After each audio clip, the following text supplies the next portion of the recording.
Assalamualaikum warahmatullahi wabarakatuh. Selamat Dan tengah hari ya kepada Prof. Mustari, Ibu atau Mbak Husnul, manggil Ibu masih muda banget. Jadi Mbak Husnul dari Esa Unggul dan Cik Tahe, Cik Umar Tahir dari University Sultan Abdul Halim Kedah, Malaysia, dan beliau juga Prof. Mus, beliau kalau kewarganegaraannya masih Thailand, tapi istri beliau orang Malaysia dan beliau bekerja di University Sultan Abdul Halim ini adalah university milik pemerintah negeri Kedah dan Kedah itu adalah provinsi asalnya Tun Mahathir. Jadi kampus beliau ini lebih kurang 600 hektar luasnya. Saya sudah pernah pergi 5-6 kali ke sana. wow. Jadi thank you Cik Tahe, nanti kita akan jemput Prof. Mustari secara khas untuk lawatan ke sana dan sebaliknya Cik Tahe dan kawan-kawan dari Fatoni, Prof. Mus kita undang nanti ke Makassar makan coto dan makan sop konro.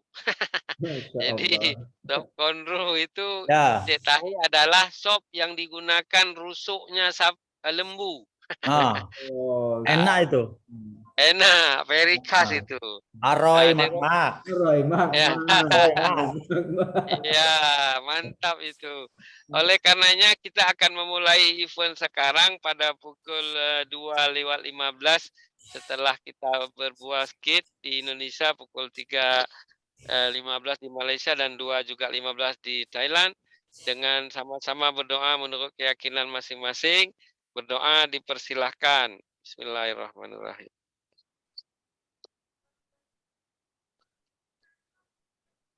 Terima kasih sebelum Prof. Mustari memberikan sharing sebagai first speaker, nanti kemudian akan diberikan sedikit respon bagaimana tentang puasa dan sebagainya terkait tema ini oleh C. Tahir. Nanti Mbak Husnul akan mempresentasikan PPT-nya.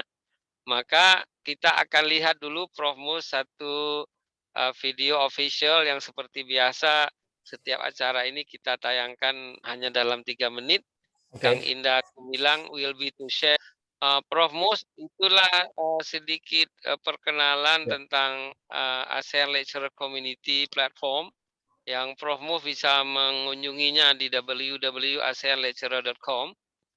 Dan nanti insya Allah 14 Juni 2 bulan lagi website ini akan berusia 1 tahun, tetapi ASEAN Lecturer Community sudah dibentuk sejak 5 tahun yang lalu. Jadi ketika saya mengunjungi Prof. Mustari di KBRI Bangkok, sebenarnya itu saya sudah Chairman ASEAN Lecturer Committee, tapi masa itu karena selalu pertemuan berlangsung secara fisikal, kita belum tergerak membuat sebuah web yang sifatnya mempercepat proses. Nah, sejak 2 tahun nggak bisa keluar, akhirnya mau tidak mau kita meluncurkan website aseanlecturer.com dan pada masa itu Profesor Emeritus Dato' Azmi Muhammad Nur, tokoh pendidikan MARA, Majelis Amanah Rakyat dari Universiti Kuala Lumpur yang meresmikan platform ini, dan pada waktunya nanti saya akan memperkenalkan Prof. Mus dengan Profesor Emeritus Dato' Azmi. Beliau ini adalah penasehat Halal Center untuk negara-negara Islam bekas Uni Soviet, baik Uzbekistan, Kazakhstan, Turkmenistan, dan lain-lain. Dan mereka menggunakan sertifikat halal Malaysia, sebab mereka belum ada sertifikat halal dari negara mereka untuk mengekspor barangnya ke sana. Untuk Prof. Mus tahu, Prof. Azmi sudah saya arrange datang ke Makassar pada waktu itu, ya, ke University Muslimin Indonesia dengan brother kawan saya, mungkin Prof. Mus kenal juga, namanya Pak Nusran. Nusran itu ketua Halal Center di UMI. Beliau dari teknik industri. Dr. Nusrani juga lulusan PhD-nya dari Malaysia, Asia University.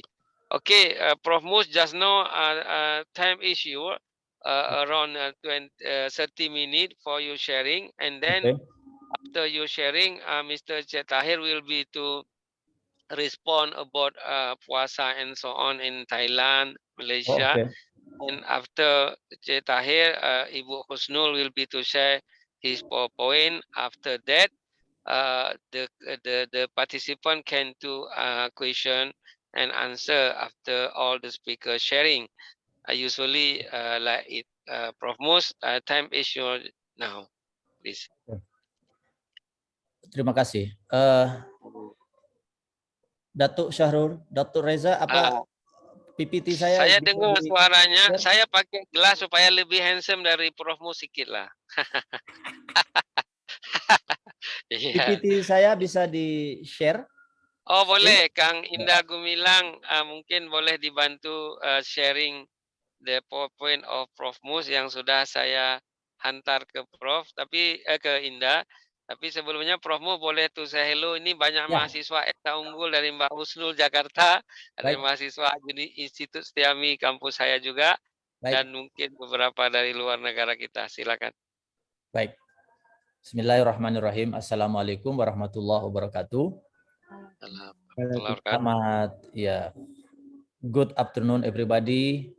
Alhamdulillah sore hari ini kita bersilaturahmi dan juga akan membincangkan satu topik ya, melanjutkan kegiatan-kegiatan webinar sebelumnya.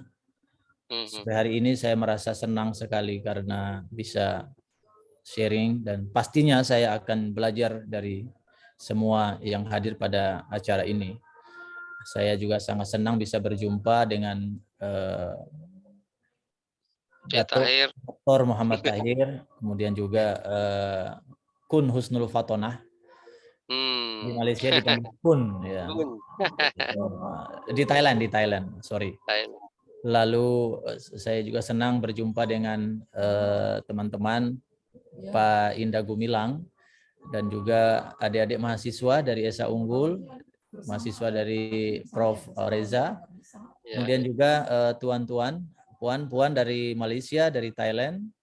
Salam kenal, saya Mustari Mustafa, saya dosen atau ajan di University State of Islamic di Makassar, State Islamic University of Alauddin di Makassar. Saya pada tahun 2017 sampai 2021 bertugas sebagai Education and Culture Attaché in an Indonesian Embassy di Bangkok, Thailand, dan sudah berinteraksi dengan Profesor Reza. Mungkin ini suaranya agak keribut ya. Saat ini kami di Makassar sudah masuk ke waktu sholah asyar ini. Sudah azan di masjid ya. Mungkin nanti saya akan izin untuk lakukan sholat dulu. Baik, saya akan gunakan waktu 20 menit ini untuk 30 menit, Bro. Oh, 30 menit. Terima kasih. Kak Indah boleh share, Kak Indah. Oke, thank you. Saya ingin men-sharing lah ya, cerita berbagi tentang puasa dan dimensi karakter manusia di sini. Saya mulai dengan begini, Bapak Ibu, Prof. Reza, kemudian juga Datuk Muhammad Tahir, Mbak Husnul Fatonah, teman-teman adik-adik mahasiswa. Puasa ini kan kita kenal dengan satu ayat Al-Quran yang sangat populer, yaitu surah Al-Baqarah ayat 183 itu. Allah menyampaikan, ya ayyuhalladzina amanu kutiba alaikumussyam kama kutiba alal ladzina min qablikum la'allakum tattaqun. Nah, dari ayat ini secara redaksional ada hal yang menarik. Yang pertama adalah kama kutiba alaikum, bahwa ini adalah satu kewajiban lah yang sudah berlangsung lama, tidak hanya untuk umat Rasulullah Muhammad SAW, tapi sudah sejak lama.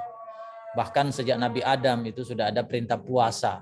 Pada saat Nabi Adam itu ya, Nabi Adam itu disuruh puasa untuk itu, jangan mendekati pohon khuldi itu di surga ya. Tapi nampaknya Nabi Adam dan Hawa tidak bisa melaksanakan puasa itu, batal di tengah jalan gitu ya. Saya bayangkan kalau dulu Nabi Adam tidak melakukan satu mendekati pohon itu, mungkin kita tinggalnya di surga ya saat ini gitu ya.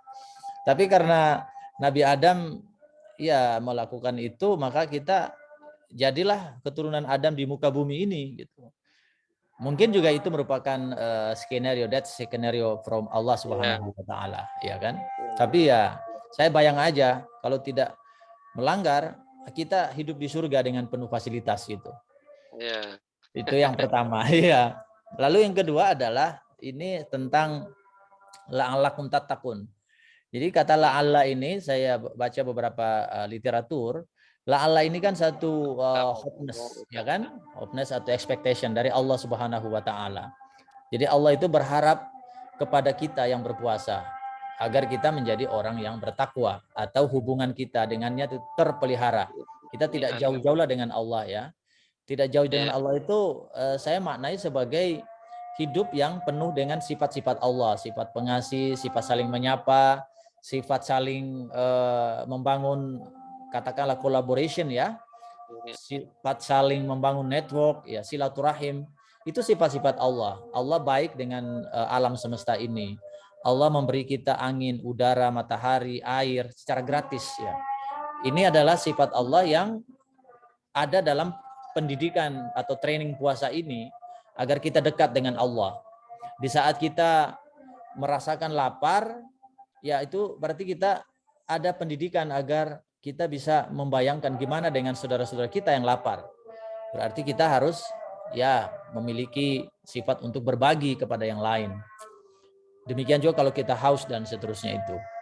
Jadi latihan untuk tidak makan, tidak minum di separuh hari di kita, di Indonesia lah ya, di Malaysia, di Brunei, kemudian di Thailand, kita kan puasanya itu half a day ya, 12 jam sampai 13 jam. Berarti ya betul. Tapi kan beda dengan kawan saudara-saudara kita di negara-negara Skandinavia ya, Prof Reza ya. Seperti di Islandia, mereka berpuasa 22 jam. Masya Allah. Mereka cuman punya waktu malam 2 jam. Wah, ini juga hal yang luar biasa. Bagaimana ya mereka berpuasa 22 jam itu ya. Begitu batal, mereka harus batal sholat maghrib, sholat isya, sholat taraweh, sahur, subuh. Sudah selesai, puasa lagi. Itu di Islandia, Swedia, atau negara-negara seperti Bulgaria, Swedia di sana itu kan. Kalau di Inggris kan Pak Reza 18 jam ya, Eropa dan 18 jam, 17 jam. Nah, kita di sini ya 13 jam, 14 jam. Di Indonesia, Malaysia, atau di ASEAN lah.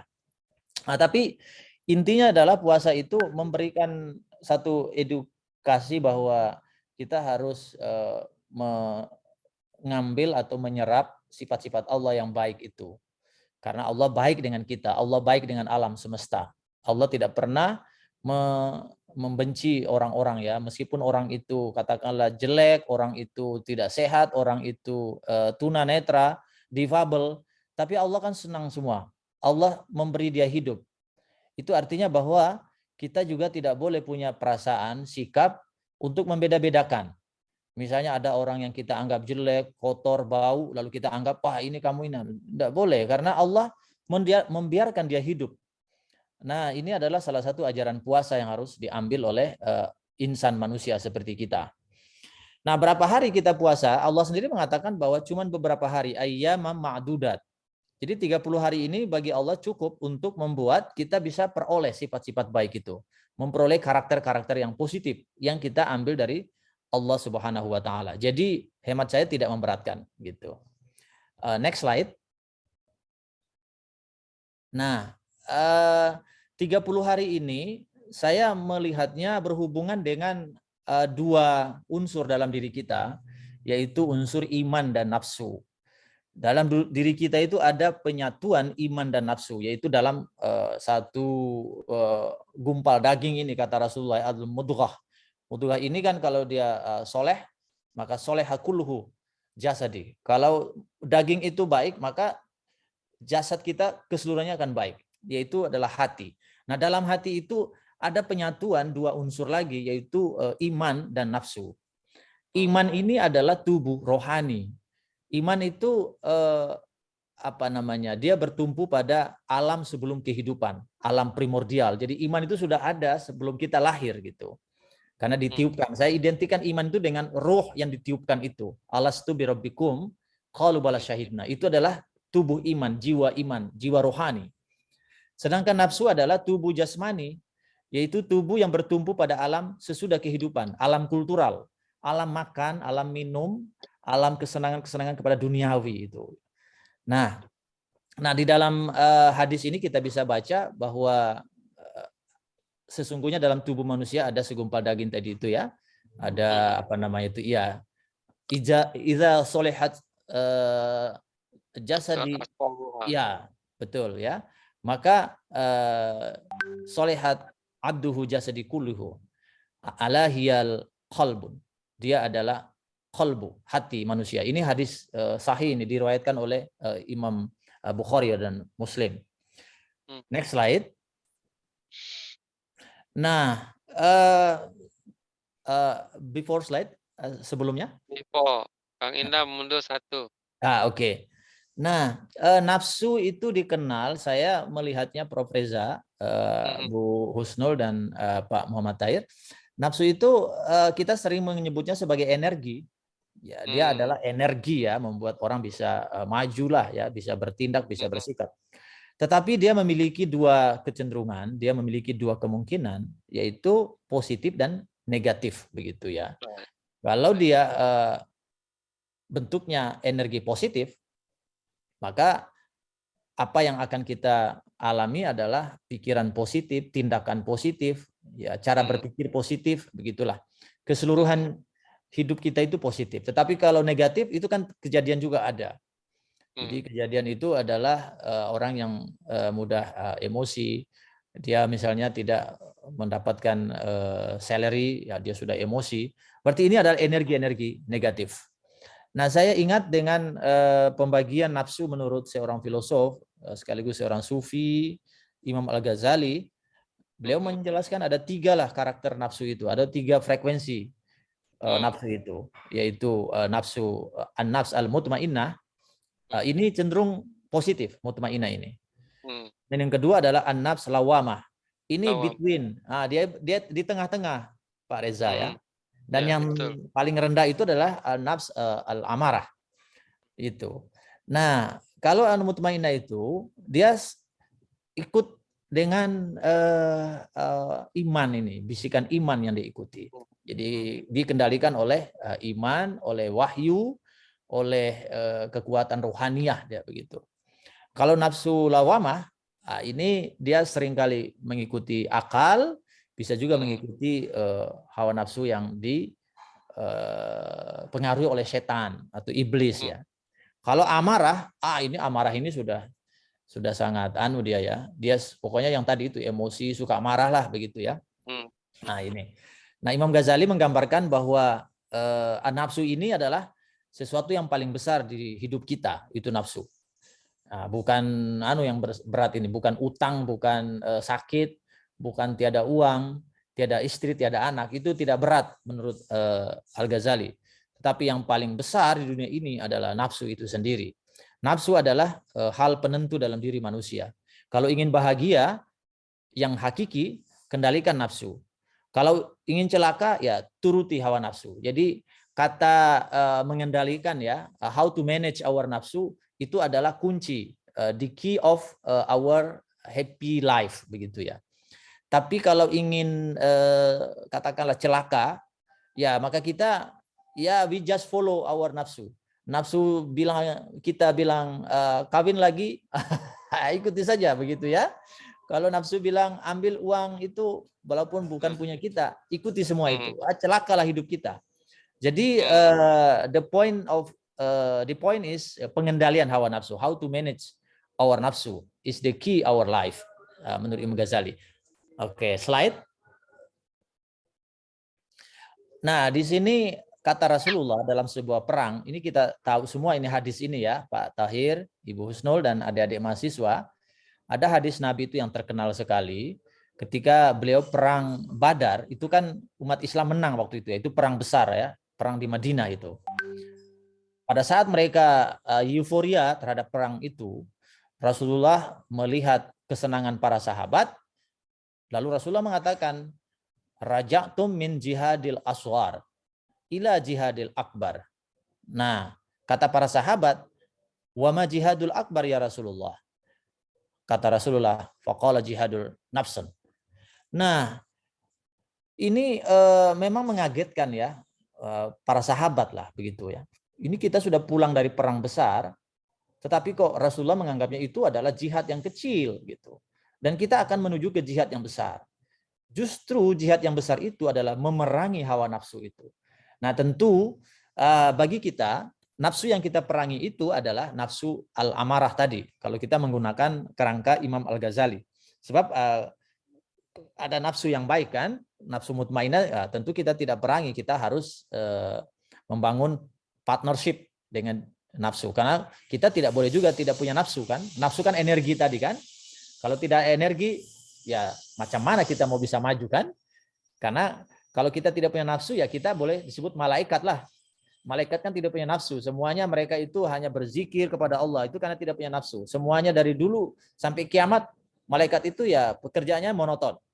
Kalau manusia justru nafsu inilah sebagai titik distingsi dengan makhluk yang lain begitu. Cuman nafsu ini itu tadi punya potensi buruk dan potensi positif begitu. Nah, sekarang saya ingin menggambarkan sedikit bahwa peperangan melawan hawa nafsu itu saya gambarkan sebagai pertempuran besar di medan mikro dan makro, gitu. Makrokosmos ya dalam manusia. Itu berlangsung dari kita begitu dilahirkan sampai kita meninggal lah begitu kan. Bahwa kita jangan profesor, kiai atau mahasiswa, semuanya punya potensi untuk bisa dihambat oleh nafsu ini. Walaupun dia kiai ya, kalau di Indonesia kan namanya kiai ya, Prof. Reza ya. Kiai itu artinya orang yang punya makam tinggi ya. Atau dia sufi gitu kan. Bahkan Rasulullah SAW itu kalau kita baca dalam surat Al-Mulk ayat 1 itu kan. Iya, dalam surat Al-Mulk itu Allah kan pernah menegur Nabi Rasulullah. Karena waktu itu Nabi itu waktu melihat orang-orang munafik, orang kafir itu Nabi itu emosi sekali, emosi dan tidak mau menerima mereka itu ada ayat itu. Maka Allah bilang apa dalam ayat itu? Ya ayyuhan nabiyyut taqullah gitu kan? Wahai Nabi, bertakwalah kepada Allah begitu kan? Jadi Nabi saja itu bisa emosi kan? Gitu. Akhirnya Allah mengingatkan karena Nabi waktu itu ada orang munafik ya mungkin Nabi itu jengkel gitu. Kalau kita lihat asbabun nuzul ayat itu karena jengkel dia tidak mau terima orang-orang orang-orang yang munafik itu dari kafir Quraisy. Allah tegur begitu. Artinya Nabi sendiri itu memiliki kemungkinan untuk dia bisa emosi. Akhirnya ditegur oleh Allah. Apalagi kita. Nah karena itu sekali lagi pertempuran melawan nafsu ini merupakan pertempuran yang tanpa jeda. Berlangsung terus menerus. Nah puasa ini hadir setiap tahun bulan Ramadan 30 hari itu adalah satu media untuk kita bisa memperkuat iman kita dan mengendalikan hawa nafsu kita. Nah puasa ini merupakan satu sarana memperkuat energi manusia, energi rohani, energi iman, agar dapat mendominasi tubuh rohani dan jasmani manusia. Tubuh rohani dan jasmani yang didominasi oleh iman berbentuk muttaqun, sebagaimana tujuan puasa kita la'allakum muttaqun, yakni kondisi kehidupan yang senantiasa rapatlah atau intimlah atau dekat dengan Allah Subhanahu wa taala. Next slide. Nah, ini ada yang ingin saya kaitkan di situ bahwa orang arif ya, orang yang katakanlah ya orang cendekia seperti kita ini itu disebut orang arif. Nah itu lebih khawatir dalam keadaan lapang daripada keadaan sempit ya. Ini satu tausiah lah ya, tausiah dari Abu Bakar As-Siddiq ya, salah seorang sahabat Rasulullah yang mengatakan bahwa ketika kami diuji dengan kesulitan maka kami sanggup untuk bersabar atasnya. Jadi kita seringkali boleh lolos menghadapi ujian ketika kita dalam keadaan sempit. Dalam keadaan sakit, dalam keadaan kita dalam situasi sempit, corona, kita bolehlah, ya Allah, berikan kami kekuatan. Itu dalam keadaan sempit. Kita bisa dekat-dekat dengan Allah. Tetapi ketika kami diuji dengan kelapangan, kesenangan, maka kami hampir-hampir tidak bersabar atasnya. Nah, ini adalah satu penyakit yang perlu kita garis bawahi, bahwa ketika kita berada di puncak, kita punya status, punya jabatan, punya posisi, punya gelar, punya uang banyak. Disitulah Abu Bakar As-Siddiq menasihati kita. Kita seringkali gagal untuk melakukan pengendalian diri atau tidak sabar atasnya. Kita bisa anggap orang itu tidak punya kedudukan, lalu kita anggap dia adalah orang nomor 2 dari kita. Lalu seperti tadi Nabi, ada orang datang, itu Nabi tidak melihat, karena Nabi merasa ini orang tidak baik. Nah, ini artinya apa? Bahwa dalam keadaan lapang, itulah ujian sesungguhnya. Dalam keadaan kita memiliki uang, dalam keadaan kita memiliki sehat, ya seperti kata Rasulullah ya, jaga 5 sebelum datang 5 ya, gitu ya. Sehat gitu kan ya. Kemudian kita dalam keadaan muda, itu yang harus diwaspadai. Sehat, kita harus waspada. Apa kita sabar dengan ujian kesehatan? Jangan sampai kita tidak jaga kesehatan lah begitu ya. Nanti sakit baru kita merasa ya Allah saya ingin sehat. Nah gitu-gitu gitu kan. Lalu ini ada seorang imam ya, Prof. Reza, Imam Hasan Ash-Shadzili pernah berkata begini, bahwa rasa lapang maupun sempit itu senantiasa silih berganti ada dalam perasaan seorang hamba, bagaikan silih bergantinya siang dan malam. Maka di saat datang ujian dari Allah berupa kelapangan, seorang hamba mesti menjaga diri dari semua hal yang melampaui batas, terutama lisannya. Karena dalam kondisi gembira, lisan sering menjadi sombong dan asal bicara. Jadi nasihat dari Imam Ash-Shadzili ini adalah soal lisan ya Pak Prof. Reza dan Bapak Ibu, bahwa di saat kita punya kelapangan, mari kita menjaga lisan kita. Karena lidah ini bisa membuat orang sakit hati, bisa celaka gitu. Ini faktor yang paling dijaga adalah lisan kita, ucapan kita. Next slide. Nah, Al-Ghazali mengatakan sesungguhnya yang paling tajam di dunia ini adalah lisan gitu. Lisan kita gitu ya. Karena melalui lisan manusia mampu menyakiti dan melukai perasaan saudaranya sendiri. Wah. Lalu ini kita bisa baca dalam kitab Ihya Ulumuddin, itu tentang nasihat Imam Ghazali kepada murid-muridnya, Prof. Reza ya. Itu ada 5 pertanyaan, apa yang paling berat, apa yang paling ringan, apa yang paling dekat, itu semua. Jadi ini 2 yang saya ambil di sini. Yang paling berat tadi adalah nafsu, kemudian yang paling tajam adalah lisan menurut dia. Lalu beliau mengutip hadis Rasulullah SAW itu, al-muslimu man salimal muslima min yadihi walisanihi. Seorang muslim adalah orang muslim lainnya merasa selamat dari gangguan lisan dan tangannya. Ini hadis sahih ya, Bukhari Muslim. Jadi muslim itu akan sempurna. Kita beragama Islam ini bukan karena kita sholat rajin ya, sholat saja maksudnya ya, atau puasa rajin, zakat rajin, haji rajin, itu sebetulnya baru Islam ritual itu. Nah, Islam yang sempurna menurut Imam Ghazali adalah apabila lisan kita bisa menjaga orang lain. Kita tidak mengganggu orang lain, baik dengan lisan maupun dengan perilaku dan tindakan kita. Jadi ya sholat, zakat, puasa itu baru fase pertama ya, Prof. Reza ya. Fase untuk melatih lisan, jangan kita mengeluarkan kata-kata yang buruk, melatih tangan, melatih kaki, ucapan, jangan sampai kita bisa melukai orang. Jadi kalau puasanya sempurna, sebetulnya itu bisa dilihat, bisa dicek ketika lisan, mulut, tangan, tindakan-tindakannya tidak melukai teman-temannya. Menarik juga ini ya, Prof. Reza ya. Oke, next slide. Kehadiran puasa ya seperti ini, seperti juga ibadah lainnya seperti yang saya katakan tadi, syahadat, sholat, zakat, haji merupakan ikhtiar penyatuan manusia rohani dan manusia jasmani menjadi manusia fitrah yang sempurna. Wah, artinya tadi kesempurnaan fitrah yang nanti kita akan rayakan Idul Fitrah di 1 Syawal, itu karena kita berhasil membawa nilai-nilai ibadah ritual tadi itu, menjaga lisan kita, menjaga tangan kita, menjaga tindakan-tindakan kita, agar orang bisa selamat, orang tidak sakit hati, orang tidak celaka, orang tidak tidak katakanlah tidak mengalami kesulitan hidup begitu. Mempertahankan kedekatan dengan Allah Subhanahu wa taala dapat diraih melalui puasa. Karena itu puasa sangat bersifat personal. Maka dalam berpuasa manusia melakukan pengosongan hati dari segala sesuatu selain Allah. Gitu. Ibnu Athaillah As-Sekandari berkata, kadang cahaya-cahaya mendapatimu, namun mereka menemukan hatimu masih dipenuhi dengan hal-hal yang bersifat duniawi.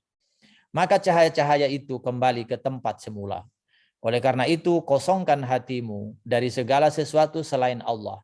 Maka Allah akan memenuhinya dengan pengetahuan syariat, tarekah, hakikah, ma'rifah.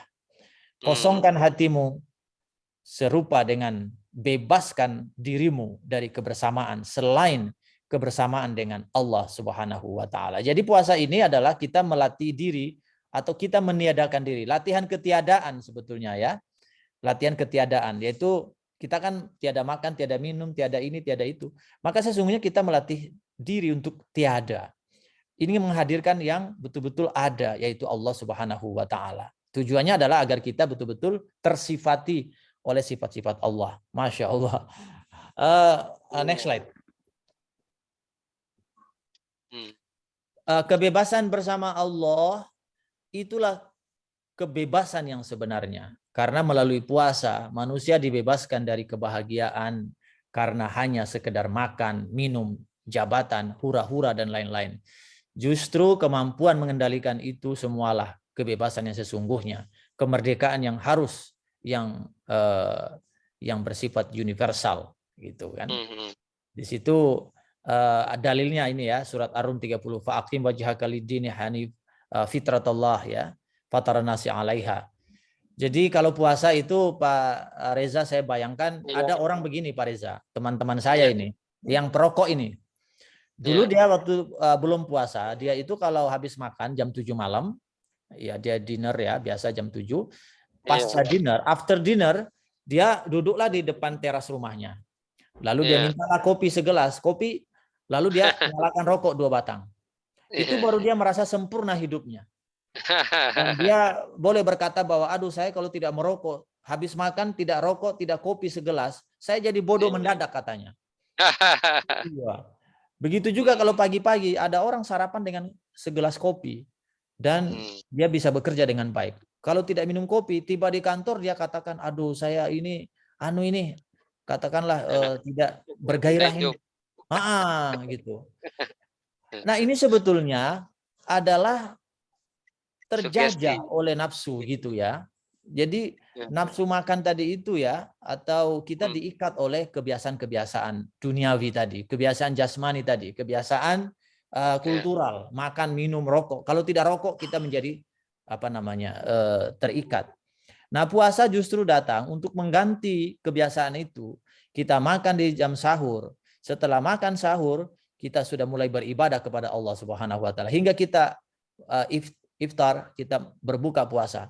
Kita semua mengembalikan tradisi atau budaya kita menjadi budaya dekat dengan Allah Subhanahu wa taala. 5 minutes more, Prof. 5 minutes more. Thank you. Oke. Jadi kemerdekaan sejati adalah manakala tindakan jiwa dan raga sejajar selurus dengan agama Allah. Jadi kita hanya ikut apa yang dikehendaki oleh Allah Subhanahu wa taala. Itulah kemerdekaan yang sesungguhnya. Kalau ada orang mengatakan bahwa kalau puasa itu kita diikat kebebasan kita. Justru sebaliknya menurut saya. Ketika kita sudah mengendalikan hawa nafsu kita, kita bisa ganti rokok, kopi dengan hanya korma, dengan hanya makan sahur, lalu tidak makan lagi. Itu sesungguhnya kita berhasil untuk mengalahkan ya musuh kita yaitu nafsu tadi itu, kecenderungan untuk merokok dan kopi dan lain sebagainya. Begitu. Oke, next slide. Nah, saya kira ini terima kasih, ini sudah selesai Pak Reza. Nggak sampai 5 menit lagi, berarti sudah bagus. Thank you. Assalamualaikum warahmatullahi wabarakatuh. Waalaikumsalam. Very interesting. Kayaknya patut diundang ke Istana Negara ini memberikan. Boleh kita bisikkan dengan Pak Ma'ruf Amin nanti. Oke, Prof. Very interesting sharing and very smart. I think is more a new, new experience with your soul of puasa ini. Karena itu teman-teman yang ingin bertanya silakan share ke my email, ada di chat box, atau langsung ke chat box boleh, atau direct to my email. I have to share my email in the chat box. Udah ada beberapa pertanyaan yang masuk ke email saya, akan saya baca. Tapi kita akan mendengar dari Thailand dan Malaysia sekaligus nih. Dari Cik Tahe dulu dalam masa mungkin 10-15 menit sebelum Ibu Husnul. Bagaimana sharing Cik Tahe around the theme yang berkaitan dengan puasa and juga literasi. Please Cik Tahe, what do you want to share? Because I jemput you dalam masa yang last minute, mungkin boleh sharing. Good, please. Sila. Bismillahirrahmanirrahim. Assalamualaikum warahmatullahi wabarakatuh. Terima kasih kepada dengar tak? Dengar suaranya Ya. boleh. Oke. Okey. Jadi alhamdulillah dapat ilmu banyak daripada dua panel yang memberi tajuk pun menarik dah tajuk. Alhamdulillah. Tajuk pun menarik dah, alhamdulillah. Okey, saya macam nilah, saya tambah saya sikitlah. Kita puasa ni kemungkinan Allah SWT beri kat kita ni rezeki masing-masing, bagi rezeki masing-masing. Kadang-kadang kita ingat kita puasa rasa beban. Okey, dua kalimah yang saya bagi cuba pegang. Puasa jangan rasa beban, tapi puasa adalah hadiah. Sebab Allah SWT janji kita nak hadiah kepada kita dengan tangan dia sendiri. Sedangkan orang ataupun upah lain dia tak bagi sendiri, kemungkinan mereka tak. Tapi puasa ni Allah Taala nak bagi dengan tangan sendiri. Mulia yang kita contoh macam Universiti Port Reza, satu hari Datuk Rektor Port Reza kena buat anugerah pelajar cemerlang. And then rektor kata bagi serahkan prize langsung direct. Dia lah ganti dia. Jadi tak sama dengan Allah Taala bagi. Allah Taala mencipta kita nak bagi ganjaran puasa dengan tangan sendiri. Sebab tu jangan rasa beban, tapi rasa bertuah kerana banyak orang lain lagi yang tak sempat nak sampai bulan puasa dan mati pada masa tu. Kita ni alhamdulillah. Sebab tu alim ulama 6 bulan nak masuk bulan puasa dia doa selalu. Allahumma barakna Rajab wa Sya'ban wa balighna Ramadan. Dia apabila kita dapat Ramadan, kita buat tak peduli juga. Pada Ramadan kita imagine kita sebagai kekasih kita. Macam mana kita buat kekasih kita? Macam kekasih Pak Reza, jumpa macam mana? Jumpa ni nak chatting lama-lama ataupun tak apa, biar macam tu. Macam bulan Ramadan. Jadi dalam Ramadan yang spesial sekali iaitu Lailatul Qadar. Lailatul Qadar. Hari ini di Malaysia nuzul Quran iaitu 17 Ramadan. So spesial nuzul Quran sebagai dastur ataupun kita panggil perlembagaan untuk hidup kita. Kita panggil ad-din Islam iaitu cara hidup kita daripada pagi sampai petang, petang sampai pagi pula 24 jam kita kena ikut syariat ataupun dastur ataupun perlembagaan dalam Al-Quran itu sendiri. Bahawa kita selamat dunia di akhirat. Itulah. Sebab tu kita rasa panggil bertuah kita dapat dalam bulan Ramadan. Tak kena buat apa dalam Ramadan. Tak kena buat apa. Kita duduk diam, insya-Allah boleh pahala. Tidur boleh pahala. Tidur boleh pahala, diam boleh pahala. Yang tak boleh pahala, kita mengumpat, kita apa. Sebab tu kita nak lari daripada benda-benda yang kita biasa buat. Bulan Ramadan ulama kata bukan hanya amal biasa, tapi kita kena tambah berkali ganda. Sebab apa? Sebab bulan lain dia tak macam ni. Bulan ni contoh kalau kita buat benda fardu kita akan dapat 70 kali ganda. Kan banyak. 70 ganda. Contoh saat ni saya pun sembahyang, mungkin Pak Reza pun sembahyang waktu Zuhur kan. Contoh waktu Zuhur kalau kita bulan biasa sembahyang sekali dapat sekali tu satu Zuhur tu Contoh hari ini. Zuhur 19 hari bulan 4 April. Jadi satu Tapi kita hari ini kita dapat Zuhur dapat 70 kali April. 70 kali 19 April. 70 kali. 70 kali ni dalam 2 bulan 10 hari saya kira. 2 bulan 10 hari. Woi, kita belum tentu lagi nak 2 bulan lagi nak buat apa. Ni tak berganda je amalan kita daripada bulan Ramadan. Sebab tu saya kata kita jangan rasa beban tapi kita rasa bertuah, kita dapat panggil bersama dengan kekasih kita iaitu bulan Ramadan. Bulan Ramadan sebenarnya kekasih kita. Allah Taala beri kekasih kita sebagai Adam dan Hawa. Masa Adam duduk dalam syurga itu, syurga dia elok dah, alhamdulillah. Tapi tak ada Hawa, sunyi. Macam kita tak ada Ramadan, kita rasa sunyi. So 24 jam bulan Ramadan ni masya-Allah. Dan satu malam daripada tu lebih daripada 1000 bulan daripada bulan yang lain, iaitu 83 tahun 4 bulan ulama kira. Wallahu a'lam. Katalah saja kita bagi motivasi biar kita rasa alhamdulillah bukan beban. Wow, kan main Inilah kalau dia lecturer tu Islamic University cakap perkara yang Islamic view tu senang je. Okay, thank you very much Encik Tahir for you sharing.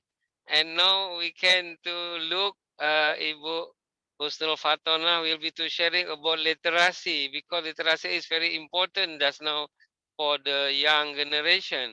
Many young generation is not careful about literacy, but literacy is very important about something respond is another information right now from the another platform ya Ibu Husnul ya.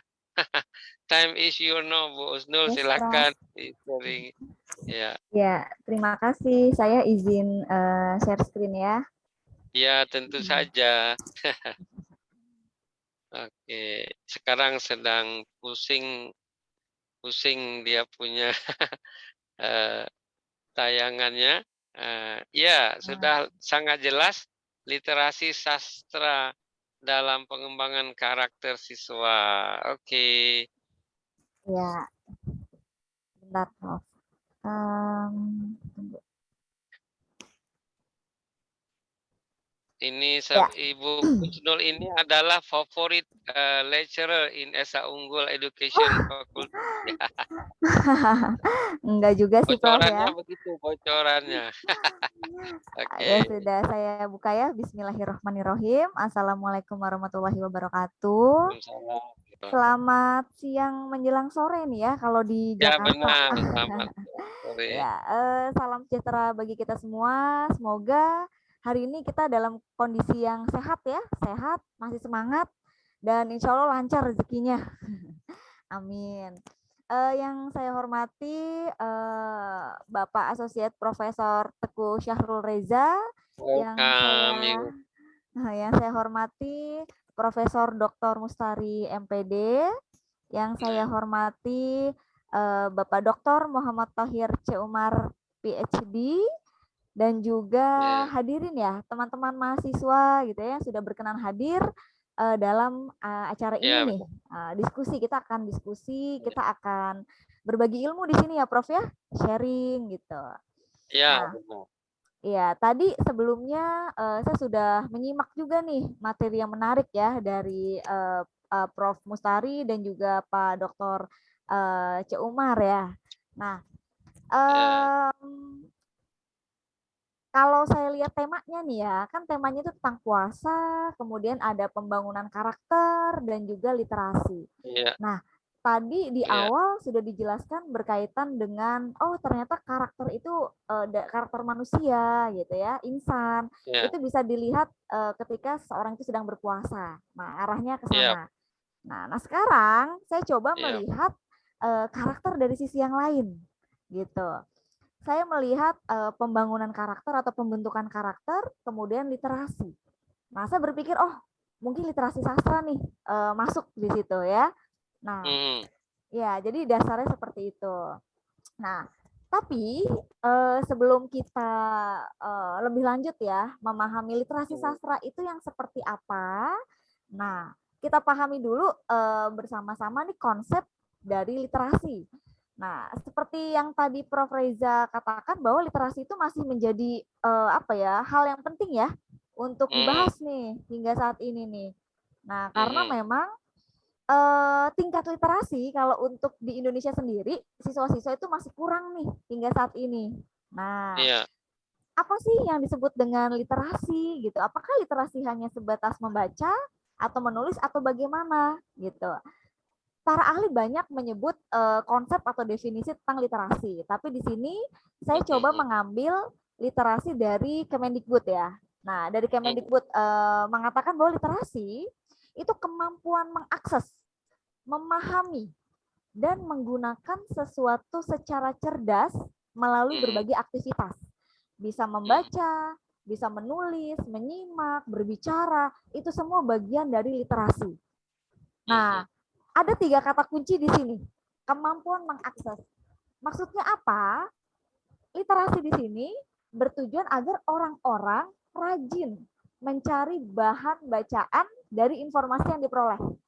Jadi, ketika kita mendapatkan sebuah informasi, tidak hanya satu sumber. Nah, kita bisa mengecek dari berbagai macam sumber, baik itu sumber internet, ya, buku, atau bertanya ke ahlinya langsung. Nah, misalnya tadi tentang puasa nih. Wah, sepertinya Prof. Mustari nih luar biasa nih menjelaskan tentang puasa gitu. Atau Pak Dr. C. Umar Tahir. Nah, seperti itu. Bisa juga setelah kita mendapatkan dari banyak informasi, kita pahami. Jangan hanya dibaca ya, tapi kita harus paham. Disitulah terjadi proses menalar atau bernalar maksudnya. Ya. Kenapa? Karena kalau proses bernalar itu tidak terjadi, kita akan gampang termakan oleh berita-berita hoax, berita-berita bohong. Nah, sekarang banyak ya tersebar gitu berita-berita bohong gitu ya. Nah, setelah kita paham, baru kita aplikasikan dalam kehidupan sehari-hari. Kira-kira ini bisa bermanfaat atau tidak. Nah, itu hakikat dari literasi itu seperti itu. Nah, saya punya contoh nih. Ini contoh yang belum lama nih ya. Mungkin teman-teman mahasiswa atau Bapak Ibu di sini pernah mendengar berita ini. Nah, ini kalau tadi saya baca beritanya lagi viral nih ya. Jadi ada berita sebelumnya gitu ya, katanya ada seorang gadis tuh yang lehernya itu kena digorok sama ibunya gitu gara-gara bangunin sahur. Nah, kalau kita lihat kalimatnya tuh kayaknya ngeri ya, digorok. Nah, kayak apa tuh digorok tuh lehernya ya. Nah, ini kalau kita tidak memiliki kemampuan literasi yang baik, kita akan iya aja. Wah, bahaya. Wah, jahat banget gitu. Bahkan mungkin ketika bertemu dengan si ibu itu yang memang ini belum tentu benar ya, udah langsung dituduh macam-macam gitu. Jahat, laporin polisi aja, penjara, misalnya begitu. Nah, ternyata setelah diklarifikasi, diperiksa dan sebagainya, itu semua bohong gitu. Nah, jadi memang berawal dari sebuah video ya. Jadi ada video, ada anak perempuan gitu ya nangis sambil megang leher gitu ya. Pas dilihat sama orang gitu, kenapa gitu, berdarah gitu kan, dia nangis. Terus datanglah si ibu itu. Nah, ini anak saya, udah jangan ikut campur. Bahasanya nggak jelas sih, intinya si orang itu menuduh ibu nusuk anaknya ya, ibu nggak boleh nusuk anaknya. Nah, kayak gitu. Padahal maksudnya tidak seperti itu. Jadi kondisinya adalah ketika sahur, sang ibu tuh sama anak tuh lagi ngebantuin ibunya nyiapin makan sahur gitulah intinya. Nah, ketika lagi motong apa ya, lontong atau apa ya, itu nggak sengaja pisaunya itu kena gitu, kena ke anaknya. Mungkin loncat, lagi ngiris, loncat atau gimana, terus kena lah. Pokoknya intinya tidak sengaja. Dan tidak parah juga lukanya gitu, nggak sampai yang separah yang diberitakan gitu, karena anaknya sudah klarifikasi. Nah, ini kan termasuk berita yang kalau kita telan mentah-mentah itu kan bahaya gitu. Ini contohnya saja gitu ya. Nah, lalu kaitannya dengan literasi sastra itu seperti apa gitu. Pada dasarnya konsep literasi itu tadi ya, 3 poin tadi. Kita bisa mengakses informasi dengan benar, paham, dan juga kita bisa mengaplikasikan. Nah, kaitannya dengan sastra, saya mengambil konsep literasi sastra ini karena sastra itu berperan penting dalam pembentukan karakter anak, karakter siswa dalam hal ini. Gitu. Bahkan di Indonesia ya, literasi sastra itu adalah awal ya, adalah awal literasi di Indonesia itu berawal dari literasi sastra. Ketika zaman dulu ya, orang-orang ya membacakan bercerita, ya, mendongeng, berpantun seperti itu, saling membuat peribahasa gitu. Itu kan tradisi lisan. Nah, sastra lisan secara tidak langsung mereka itu sudah berliterasi. Gitu. Jadi literasi itu sebenarnya sudah ada sejak zaman dulu. Cuman namanya masih literasi lisan gitu. Nah, tradisi lisan. Nah, dalam dongeng, pantun, peribahasa itu ada nilai-nilai positif. Ada pengembangan karakter. Ada hal-hal yang baik yang harus dilakukan dan tidak boleh dilakukan. Nah, itu kaitannya dengan karakter. Jadi, sastra, literasi, dan karakter ini memang saling berhubungan. Nah, seperti itu. Dalam sastra ya ada mediumnya, yaitu bahasa.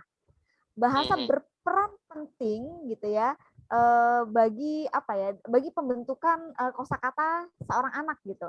Jadi ketika anak-anak sejak kecil sudah terbiasa membaca ya, kosakata yang mereka dapatkan itu kalau di Indonesia ya, itu adalah kosakata bahasa Indonesia yang mendekati standar, yang bagus, ibaratnya seperti itu.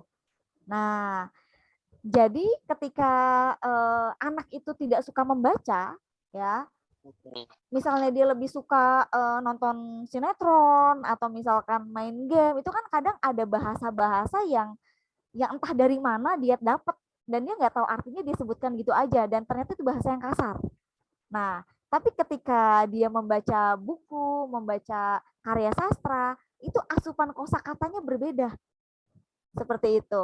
Jadi dengan kata lain, ketika seorang anak sudah dibiasakan membaca sejak kecil, dia akan memiliki kosakata-kosakata yang baik. Kosakata-kosakata yang memang mendekati standar kosakata bahasa Indonesia, atau mungkin kalau di negara lain ya kosakata bahasa di negara itu. Gitu.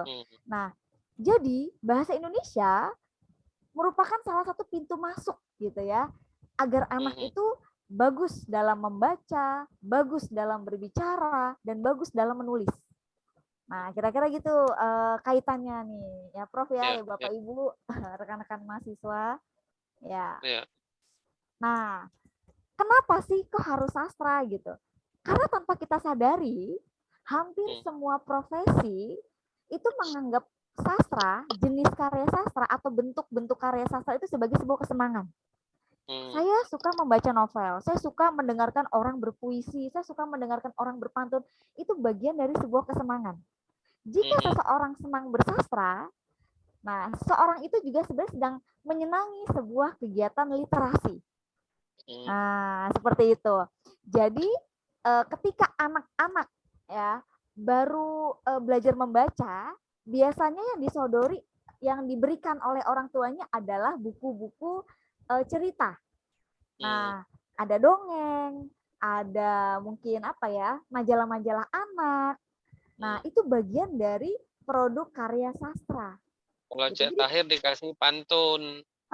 Pantun. Nah, itu juga Prof Reza senang sekali berpantun. Nah, itu Prof Reza berarti sedang menerapkan praktik literasi, Prof. Wah. Ya, salah satu seperti itu karena mengaplikasikan gitu ya.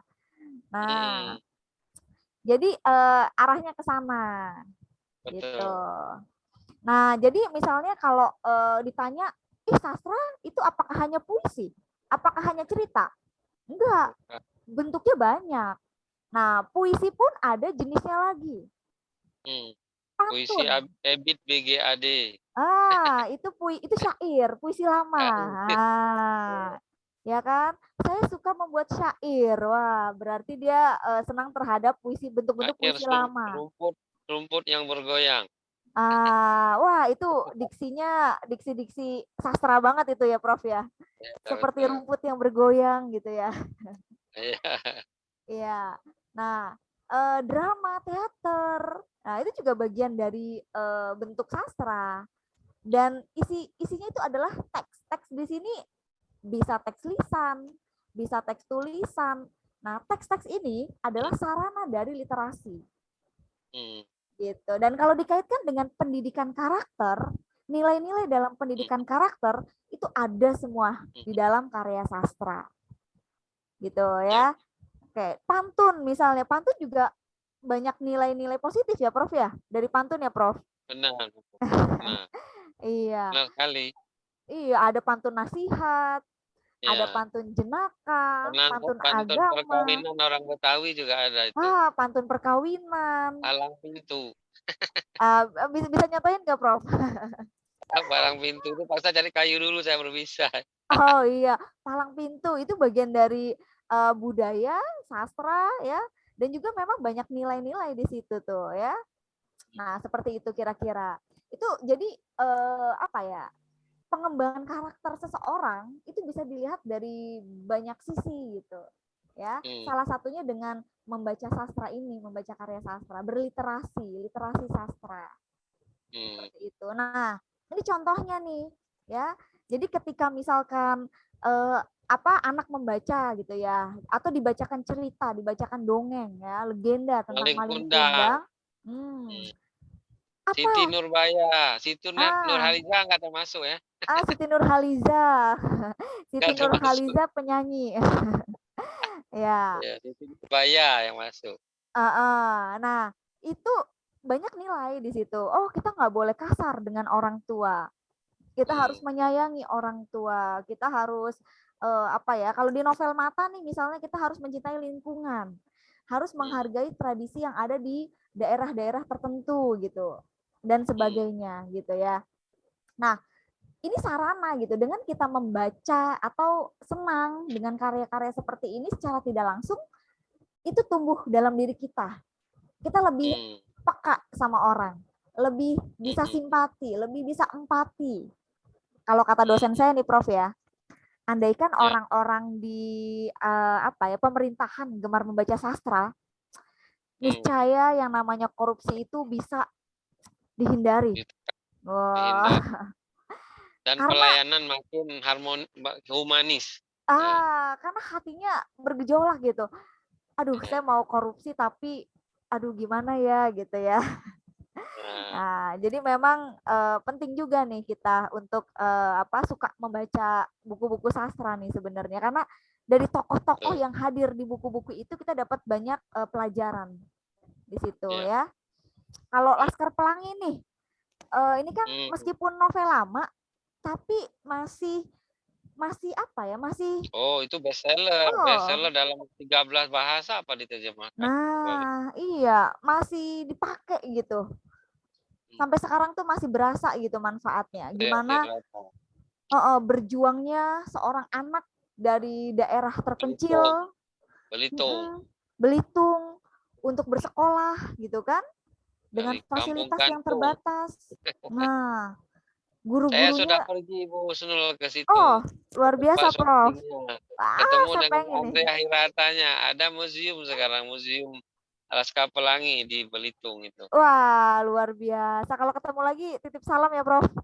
Ya, dia yang bangun di situ, Andrea Hirata ya. Oh iya, Andrea Hirata. Nah, ini kan secara nggak langsung tuh memengaruhi karakter kita gitu ya, atau pembacanya.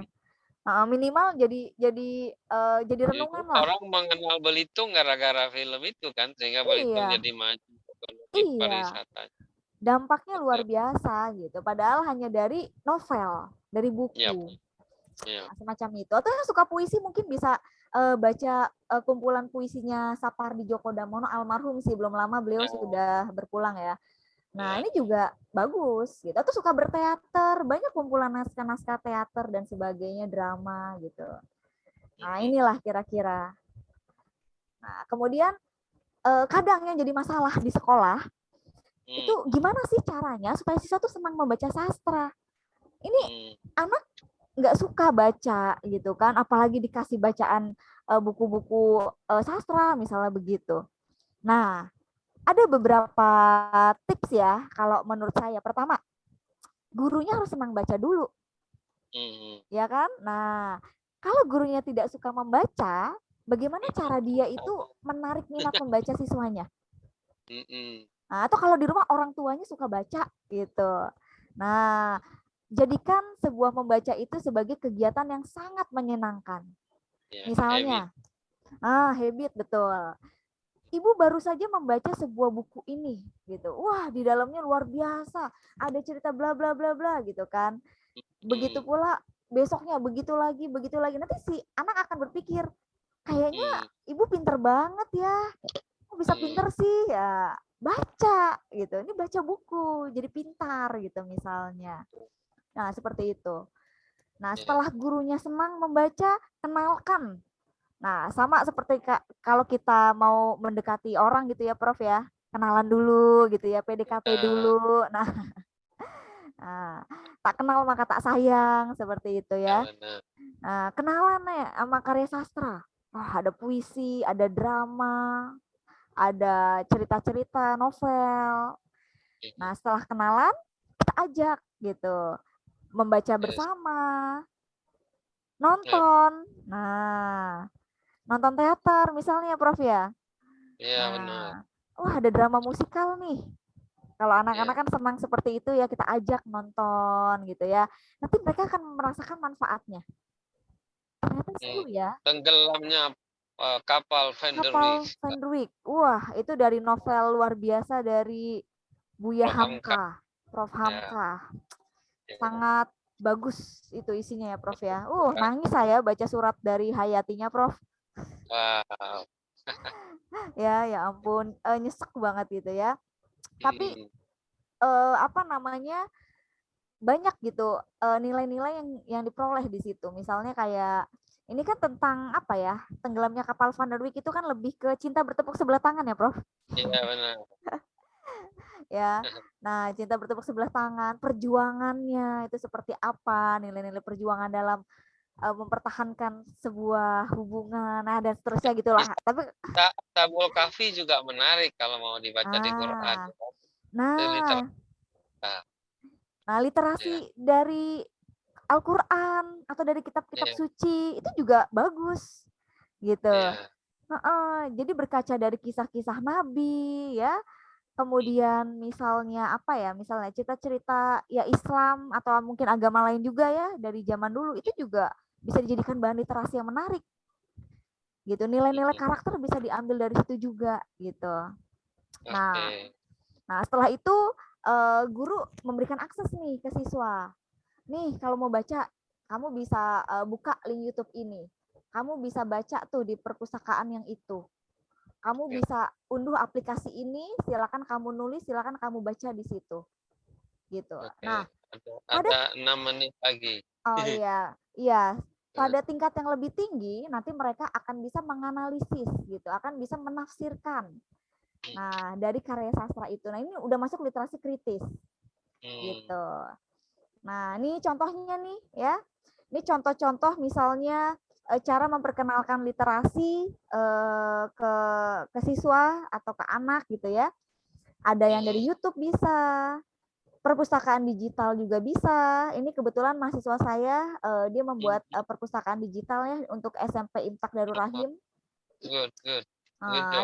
Ada perpustakaan keliling ya, ada aplikasi-aplikasi di Android untuk membantu kita membaca, menulis, banyak sekali sekarang mah era teknologi ya. Nah, intinya karya sastra itu bisa membantu seseorang atau siswa untuk meningkatkan literasi lebih dalam lagi gitu, literasi kritis gitu ya. Nah, dan yang terakhir, anak atau siswa yang terbiasa dengan bacaan, dengan literasi, dengan ragam sastra apapun gitu ya bentuk literasinya, itu insya Allah akan membantu mereka dalam studi, karir, dan juga kehidupan mereka. Nah, akan terlihat cara berkomunikasi yang berbeda antara siswa yang gemar literasi dengan yang tidak. Ya, dari komunikasi, cara berpikir itu akan terlihat. Nah, dan membaca atau berliterasi ini, membaca, menulis, dan kegiatan literasi lainnya tadi, itu salah satu praktik kehidupan modern yang sehat dan maju. Dan perlu kita terapkan sepanjang zaman ya Prof ya, kalau bisa. Iya. Nah, kira-kira itu ya yang bisa saya sampaikan terkait dengan literasi dan karakter. Ya. Terima kasih Prof. Wassalamualaikum warahmatullahi wabarakatuh. Salam. Kayak dengar cerita Pak Tino Sidin aja menarik nih. Cerita Pak Tino Sidin.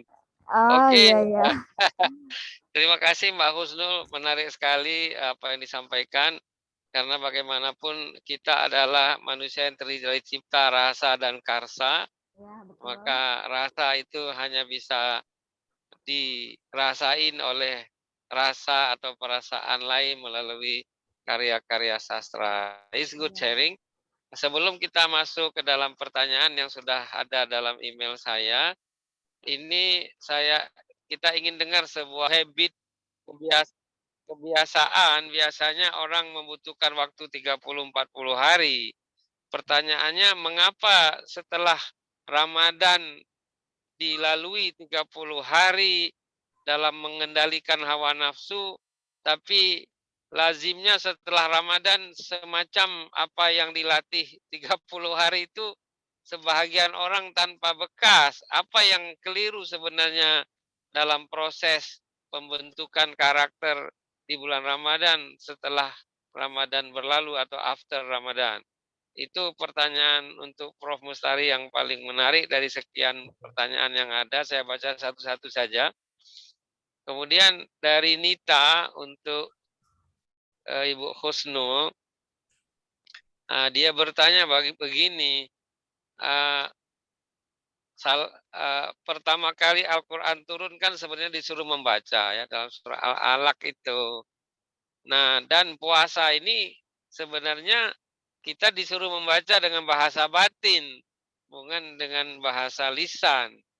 Nah, di sini dia tanya, bagaimana bahasa batin ini bisa merasa sesuatu yang kalau diucapkan tidak baik kepada orang lain, maka dia merasa dirinya juga akan merasakan hal yang sama kalau orang lain menyampaikan kepada dia. Nah, literasi apa yang sebaiknya didapat dengan mengendalikan lisan dan mempertingkatkan pendengaran terhadap sisi lain dari orang yang menyampaikan kepada kita.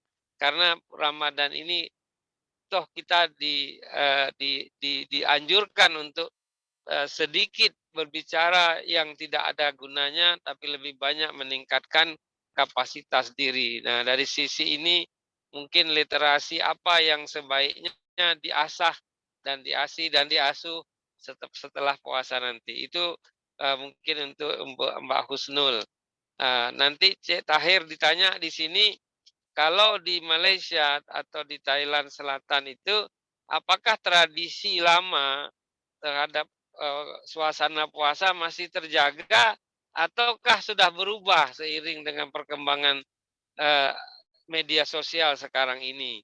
Nah, ini dari dari Edi ya. Silakan Prof. Mustari lebih dahulu, nanti Ibu Husnul dan di-close oleh Cik Tahir sekalian. Pertanyaan tentang kondisi puasa di negara jiran. Thank you, Prof. Silakan Prof. Mustari. Terima kasih.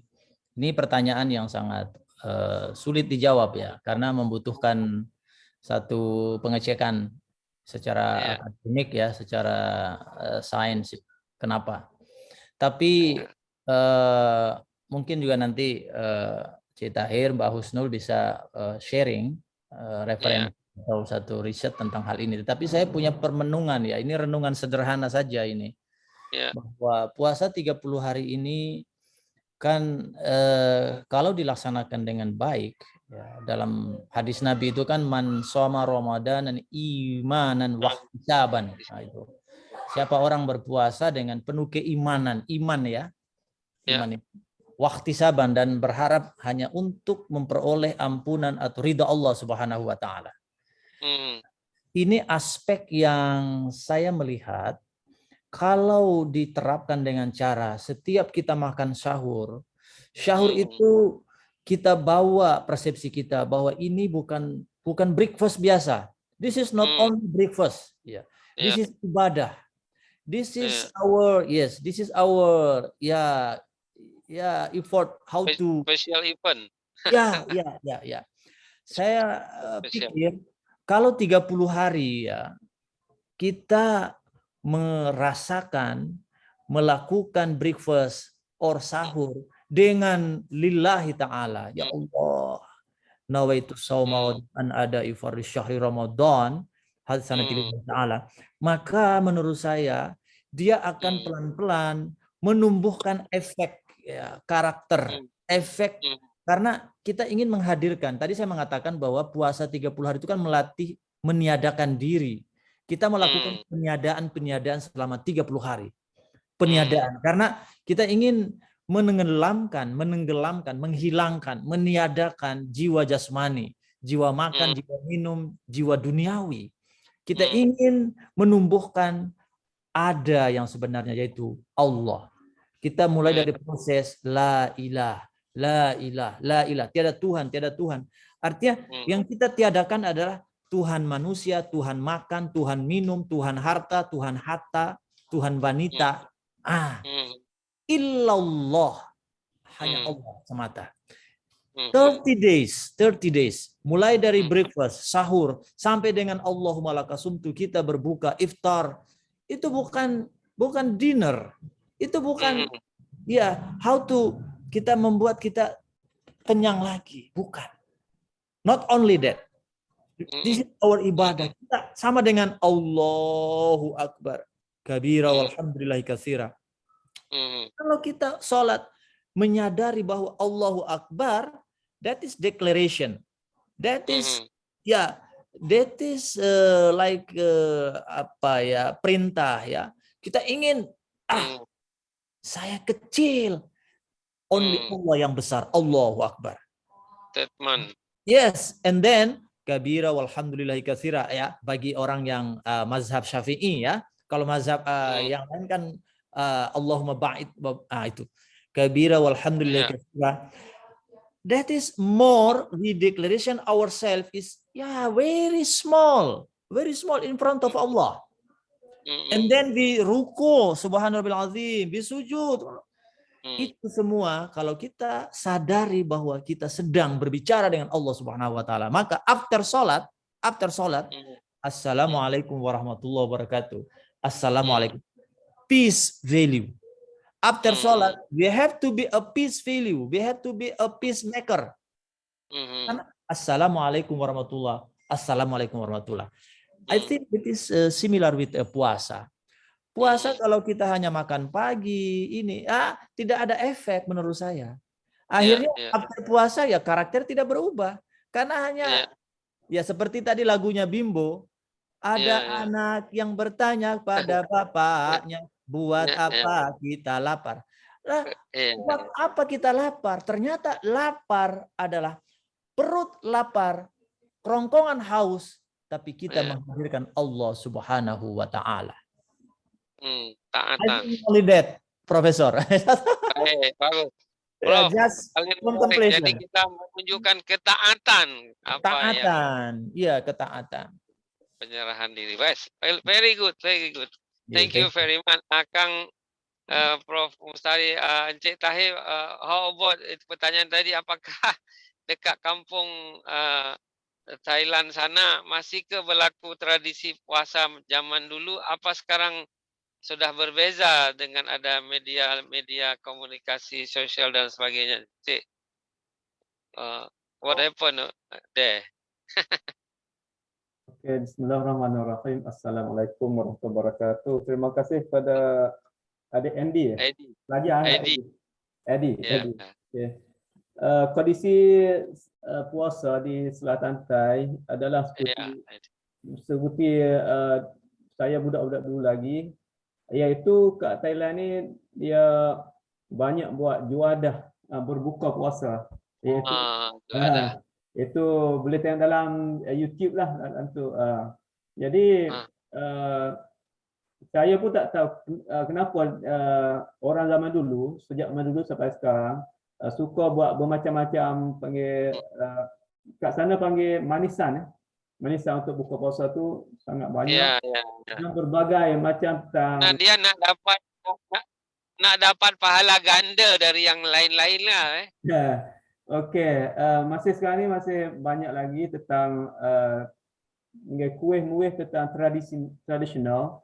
Seperti saya rasa makanan sama dengan Indonesia kot di segi buka puasa tu. Berbeza dengan di Malaysia. Saya pun buka puasa Malaysia. Di Malaysia ni kalau ada pasar Ramadan pun dia macam tepung yang sama ya. Dia tak banyak jenis. Tak ada diversity. Kemungkinan Prof duduk kat Bangkok rasa kot. Tapi kat Selatan memang okey. Yang kedua iaitu tradisi kita tukar menukar tentang kuih-muih. Contoh B. Hantar ke rumah-rumah ke macam mana? Hantar ke rumah-rumah. Buat buah mulung. Tak buah mulung. Tak tahu panggil buah Melaka. Itu buat. Dia ada macam Buah mulung itu apa buah mulung? Oh, mungkin kayak kelepon sini, kelepon kot. Di dalamnya ada gula manis kan? Ada gula. Betul. Okey. Jadi di sana kemungkinan dia buat sayur pucuk kelek. Pucuk kelek ni macam pucuk kayu yang pahat tu kita geruk. Ya. Gula lemak. Dia potong kecil-kecil tu lah. Betul. Lepas tu kita bagi dia tukar menukar ada lagi sampai sekarang. Alhamdulillah. Itu di segi panggil preparing untuk berbuka lah iftar. Yang kedua di segi ibadah, dia ada dua yang kita nampak berbeza sikit, iaitu tentang semaya tarawih, solat tarawih. Ada yang 30, ada yang panggil 8 rakaat, ada yang 12 rakaat. Dekat situ ada berbeza sikit antara kaum lama, kat sana panggil kaum lama dan kaum baru. Tapi dia tak ada hal. Saya dua-dua ya. Saya pergi masjid mana pun. Okey, yang kemungkinan sebab kat sana banyak alhamdulillah di markaz tahfidz Quran. Pernah dengar di Yala tu dia ada tahfidz Quran ataupun jamaah tabligh. Jamaah tabligh. Sama jamaah tabligh. Dia mengeluarkan hafiz dan hafiz beza-beza. Satu bulan Ramadan tu, belum nak sampai bulan Ramadan tu, kita kena pergi booking. Okey, tempat pelajar yang masih lagi belajarlah tentang hafiz tu. Dan kita bagi kat kampung, kita bagi kemungkinan kita bagi tempat duduk kat dia sebagai imam tarawih dan kita makan, dan apabila habis 30 hari ataupun hari terakhir ataupun 27 hari bulan Ramadan, kita akan hantar balik dengan kita bagi hadiah. Tak tahu saya buat ada hadiah kemungkinan banyak jugalah. Kalau di Malaysia kemungkinan sampai RM1,000, RM2,000, wallahualam. Duduk atas awal kampung dia bagi kita rasa. Itu di segi bayang. Dari segi kita tengok di segi panggil amalan 10 akhir Ramadan, insya-Allah dia akan tak lama lagi. Kemungkinan hari ini dah 17, 3 hari lagi. Akhir Ramadan kat sana alhamdulillah hidup sebab banyak kat sana kemungkinan kerja kampung. Dia kerja kampung tanpa ada bos. Dia kerja kampung. So tiap-tiap masjid saya rasa dalam 70 hingga 80 masjid ataupun surau ada aktiviti ataupun iktikaf 10 akhir Ramadan. Dia itu orang sana sangat kulun, sangat bersungguh untuk iktikaf. Kena bulan lain dia malas kot buat amal. Kemudian dia buat ambil 10 hari dalam setahun tu, dia kulun betul-betul. Kalau suka macam saya, kita kerja bulan Ramadan kerja. So sekolah-sekolah agama kat sana cuti untuk buat iktikaf Ramadan. Depa kesedaran situ ada. Kalau tak dapat iktikaf pada tengah hari, pada siang hari, waktu dia time, dia iktikaf punya malam. So malam tidur kat masjid. So budak-budak semua kadang-kadang dia tengok bukanlah bersungguh sangat, tapi suasana tidur masjid kadang-kadang dan kita ada puasa masjid dan kita ada sahur di masjid. Itu alhamdulillah tradisi itu masih ada lagi. Itu boleh membentuk karakter juga kan, karena dia boleh membentukkan karakter generasi baru.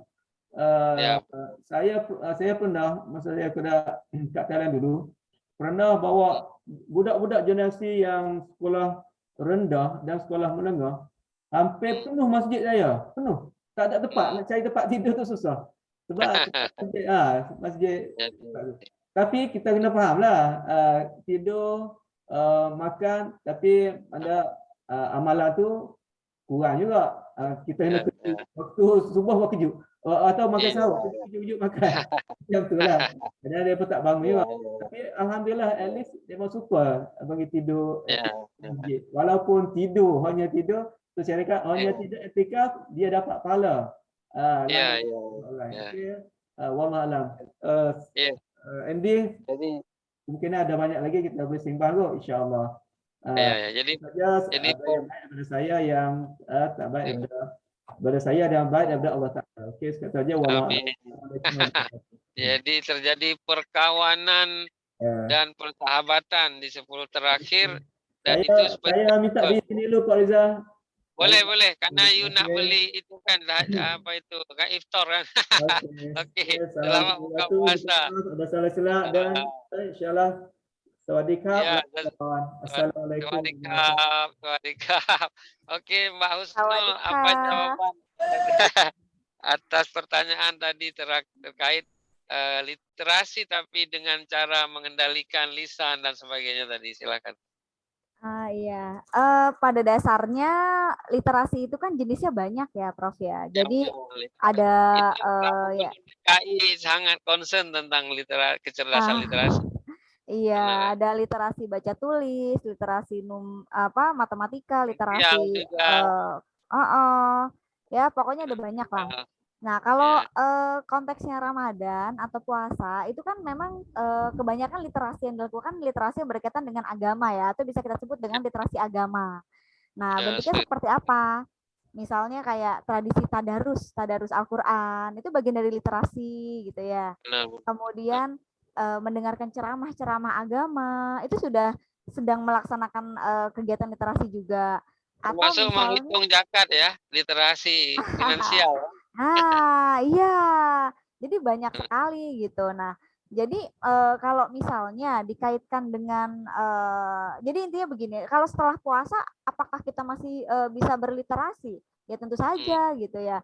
Kayak mendengarkan hal-hal yang baik, ceramah atau misalkan kajian-kajian agama atau bahkan mengaji, itu kan tidak hanya berhenti ketika di bulan puasa udah selesai gitu. Kita masih lanjut aja kan. Nah, lalu yang lisan ini supaya gimana tadi Prof? Batin ya? Bagaimana merasakan juga orang lain kalau kita mengucapkan sesuatu yang tidak baik kan pada bulan Ramadan kita mengendalikan diri kan. Itu artinya kan mengasah rasa dengan sastra tadi kan. Nah, yang penting kalau menurut saya sih asupan bacaannya aja yang atau pengetahuan kita yang memang yang harus yang baik-baik gitu agar nanti sampai ke orangnya juga harus baik gitu. Ya, jadi ya dalam membaca atau memilih bahan-bahan literasi itu juga harus diseleksi ya, harus dikaji. Jadi tidak asal milih. Ketika kita mendengarkan ceramah agama misalnya ya, itu kan kita juga harus bisa milih nih, gitu. Kita lihat dulu ini penceramahnya siapa, kita seleksi dulu kan, jangan sampai kita salah dengerin ceramah yang nanti yang gimana. Kali gitu dengar dong, dokter Aisyah Dahlan dong, kali gitu ya. Itu itu juga bisa. Iya, semacam itu sih. Jadi caranya supaya sampai ya pertama dari pemilihan bahannya juga harus baik gitu ya, harus benar. Kemudian cara menyampaikannya pun juga harus sesuai dengan data, fakta ketika kita ingin menjelaskan sesuatu. Ini seperti itu. Intinya literasi itu kita tidak sembarangan ucap, tidak sembarangan ambil bahan, gitu. Kita harus bisa memilih dengan cerdas, kita pahami, kita nalar, baru kita sampaikan. Nah, itu insya Allah tidak akan menyakiti. Betul gitu. sekali. Kira-kira seperti itu, Prof. Wes, very interesting. Kita akan mengakhiri dengan closing remark dari Prof. Mustari. Mungkin Prof ada 2-3 menit lagi untuk closing. What you want to bring insight to the